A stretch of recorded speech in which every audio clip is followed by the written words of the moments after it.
Welcome to Real Life in Real Estate. I'm Nikki Robbs, a local real estate agent serving Tacoma, Puyallup, and beyond.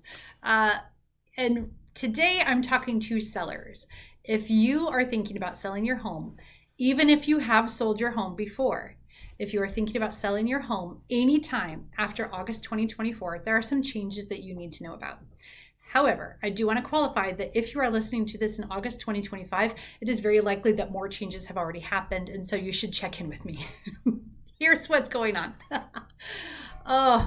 Washington State has been the front runner of transparency about how real estate agents get paid and how we are compensated and what that means for you as a consumer. We've been talking about this for 2 years.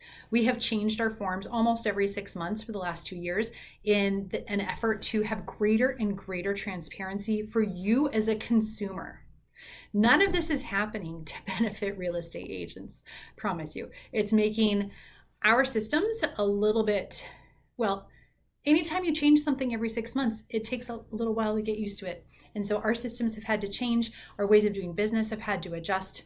And all of that is in service of being better and more transparent for you as the homeowner and the future home seller.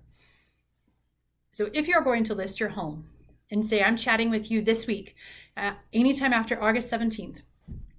If I am talking with you about listing your home anytime after August 17th of 2024, you have 3 options on the listing form. How to compensate the buyer's brokerage. How do you compensate the buyer's agent who has bought a well-qualified, prepared, and ready buyer for your listing? What happens? You have the option of doing what we have done for a very long time, and that is offer a certain percentage of the compensation to the buyer's agent. Now, what we used to do for the sake of numbers and clarity, we used to suggest 6%. 3% would go to the listing firm that is responsible for serving you and selling your home, and 3% would go to the buyer's agency firm. And that's how everything shook out. And that was obviously a part of the factor in choosing the sale price. That was part of how we factored in all this compensation has to happen, all of these fees have to happen, and here's the market conditions of your neighborhood with your home style, how we're going to list your house, so many things going on.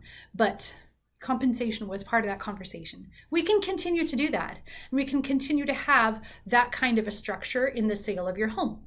If that's what you're comfortable with, that's fine. Let's have that conversation early in our listing discussion. How can I best serve you in the sale of your home?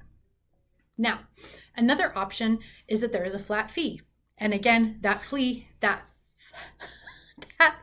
fee can be split in two between your agent and the agent representing the buyer, and that is okay. You can also choose to not offer compensation to the buyer's agent. Now, there are a lot of pros and cons with this.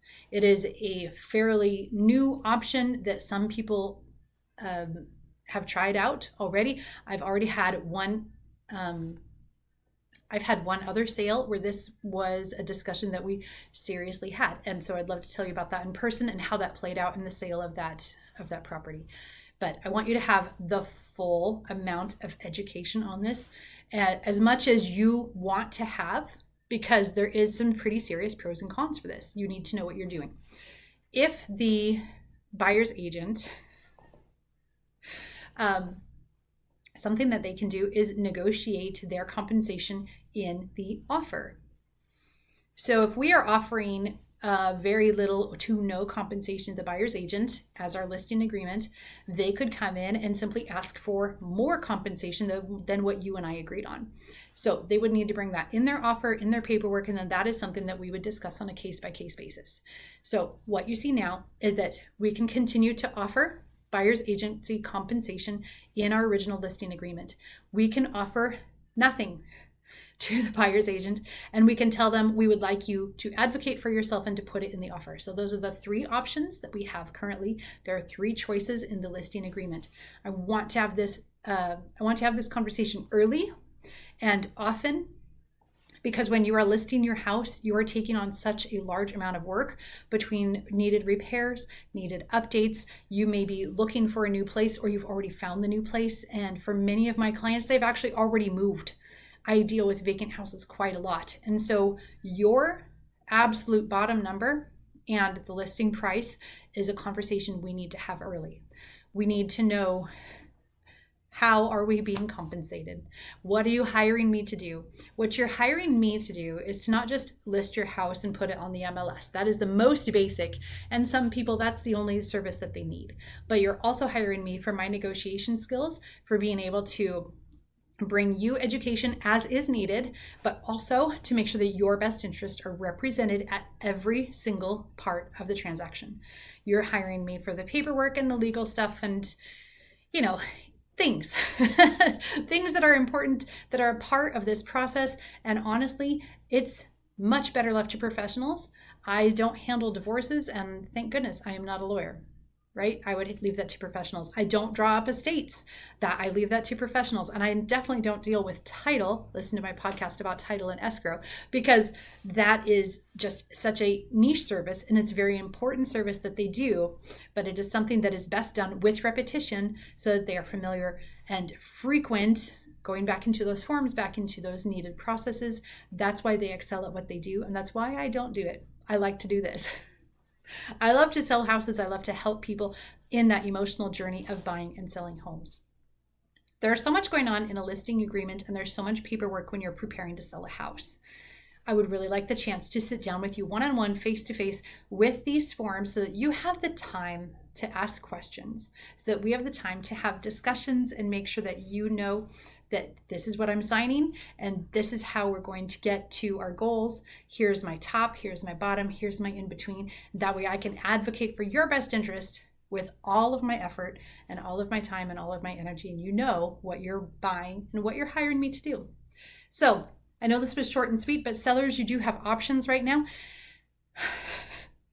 It will probably change again, but you do have options, and I want you to know that this is something that is probably easier done face-to-face. So look me up, Nikki Robs Homes. I would love to sit down with you over coffee or in your home or meet at a park somewhere and discuss your goals and what home selling might look like for you and for your situation. This episode was edited and produced by Will Robs of Will Robs Art. Thank you, Will, for taking care of all of my flubs and making this happen. Thank you for listening to the podcast today. You can find more information in all of our show notes, and let's get you home.